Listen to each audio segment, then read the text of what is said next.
And being in this area and being around, like, cause I actually got my license the year after Carmelo got drafted. And I actually grew up with Carmelo's business manager. And so I saw it up close and personal. And I was like, you could see the things that were being done.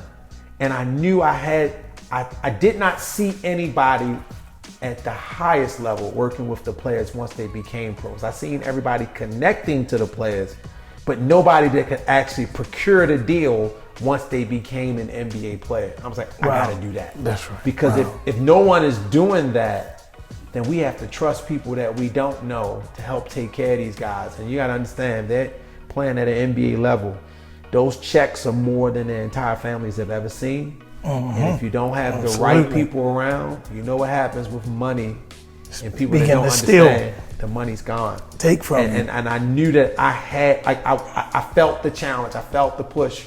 Like, looking back, I know that push was from God, like, cause he wanted me to be prepared to work with these guys. And the thing is, in order to work at the NFL level, you need a master's level degree. And that's how the University of Baltimore law degree came about. Because I didn't want to not have the credentials to work with the athletes, because you can get shut out. If you can't get the license, then you can't do the deals. And so I knew, like, I was going to do something to make sure that I can have the opportunity to work. And the doors just open. And God bless his soul. Like, my mentor is Elijah Cummings. I'm trying to stop a tear from sliding out the corner of my eye, man. We men.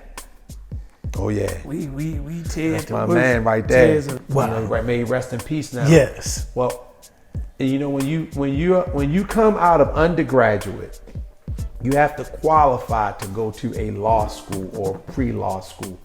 I didn't qualify, but because of good mentorship, and he was on the board at the University of Baltimore. Favor. He told me, he said, Frank, I'll make this call if you make the promise to graduate.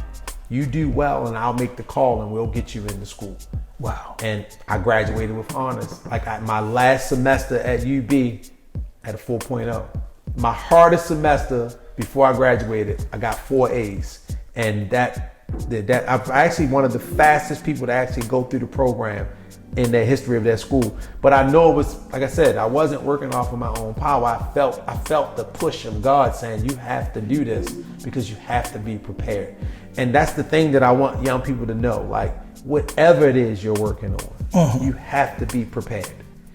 Don't go into the situations not being prepared, because then you won't be able to operate at your highest level because you didn't do your part.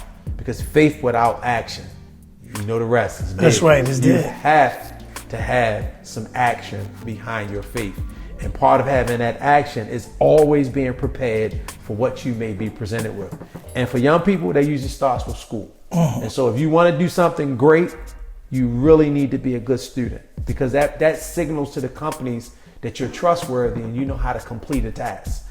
And so if you don't do that, you can't expect this company to want to invest all the money into your career and you haven't put the work in that deserve that. Frank, what would you tell the young people while they're in college taking their courses, trying to get their credits and their credentials, when something may just hit and they just get tired and they at midway and they trying to accomplish their goals because life shows up? And I know life showed up while you was accomplishing your goals. You had to go back and get your other degrees. And I know you mentioned the father, but share with them. So I would tell young people, you are gonna get tired. You're gonna get absolutely tired. No way to tired to the point where you want to quit, but don't quit, because the same distance it takes to go back to where you started from is usually the same distance it takes to complete it. And it's and you don't want to backtrack when you've put all that work in, because there is a lot of glory on the other side of completing it. And usually the challenges strengthen you so that you can handle the glory that you've been praying for and working for. And while you're going through, you don't see that. Like, you really do not see that struggle. Like, I tell the young people, like I said, I grew up in East Baltimore off of Greenmount Avenue.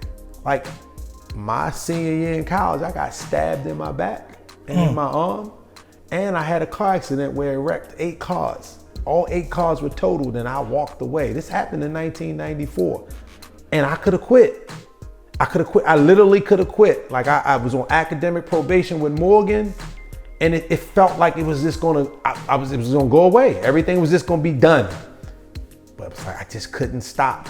I had gone too far, I had got too many credits, and I had to get back on track.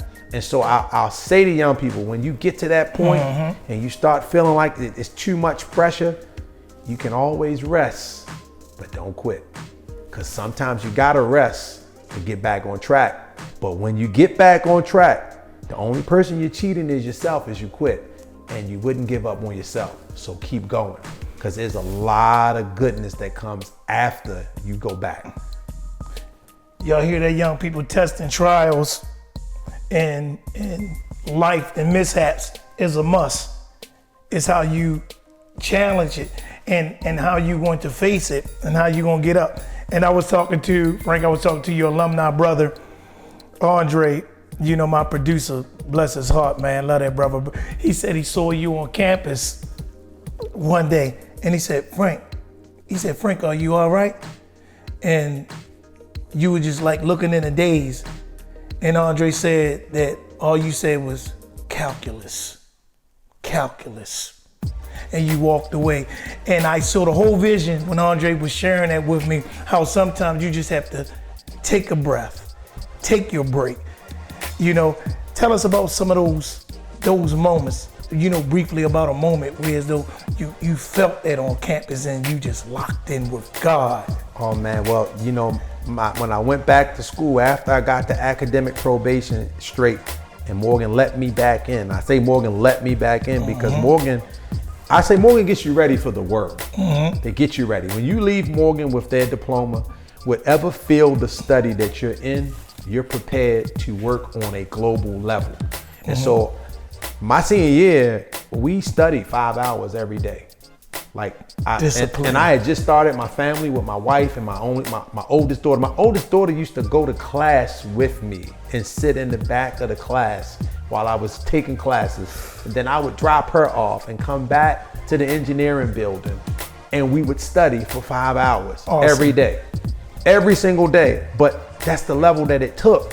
You don't understand that while you're going through the level that it takes. But those levels are preparing you for where you're going at. And here's the thing, I know for a fact those levels parallel to where I'm at right now. So when I'm faced with challenges now, they don't feel like challenges anymore. I just look at it as something that I know I have to get through so I can get what I need to get on the other side. That's awesome.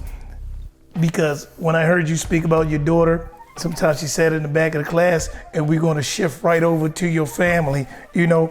How did God lead you to meeting your wife? And how do you balance that with the things that you do? Tell me about you and Mrs.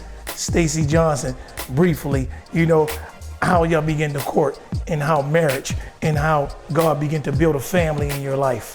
So I always tell Stacy, like, it was meant for me to be with her. If I go away to play football and stay away, I don't meet her. Or maybe I meet her at another time. Her cousin went to Morgan. Stacy did not go to Morgan. And one of my really good friends was dating her cousin. She lived directly across the street in Jenkins building. She lived right on one of the streets off of, right? You look out of her window, you can see the Jenkins building up at Morgan. And so we went over there one day for lunch and I see a picture on her mantelpiece of Stacy. And I asked her, who's that? And she's like, oh, Frank, you can't date her. She's not gonna wanna date you. And I'm like, yeah, okay, whatever, right? That's right. Didn't think anything of it. A month or two later, we go to this party, and who's at the party?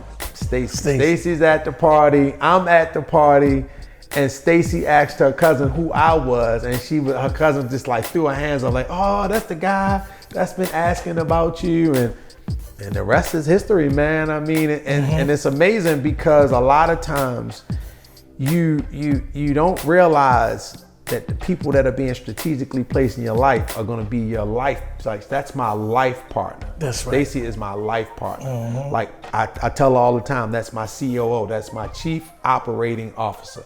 Like I can't travel the world and represent athletes in different states and go to different places in the world if she's not comfortable and my girls aren't comfortable. Because in order to be a great man of business, if you have a family, you have to have your family in order first. That's right. First things first. Your family is first, and then everything else comes after that. And it took me a long time to understand that. But once I understood that, just like those hard calculus equations that my brother was talking about, once you figure that out, it opens up a lot of opportunities, because God is a God of order. Yes. And so your first order of business is always your family. And so if you take care of your family, he'll take care of the business. So the better I took care of my family, the more opportunities I got with athletes. And I said, oh, I understand now. So I'm always going to take care of them, because if I want to stay in business, I better make sure that I handle the business of the Johnson household first, and then all the rest of the business will take care of itself. I firmly believe a man is not a man if he's not taking care of his wife and he's not taking care of his family. And that reflects heavy upon the world you in the world of sports. Because I've seen a lot of athletes, that got into it with their wives and got into it with their families, and it affected them seriously. And I firmly believe that home base, once that home base is tight, you can launch out and you can become anybody. Absolutely. Anything that your heart so desired to believe to become.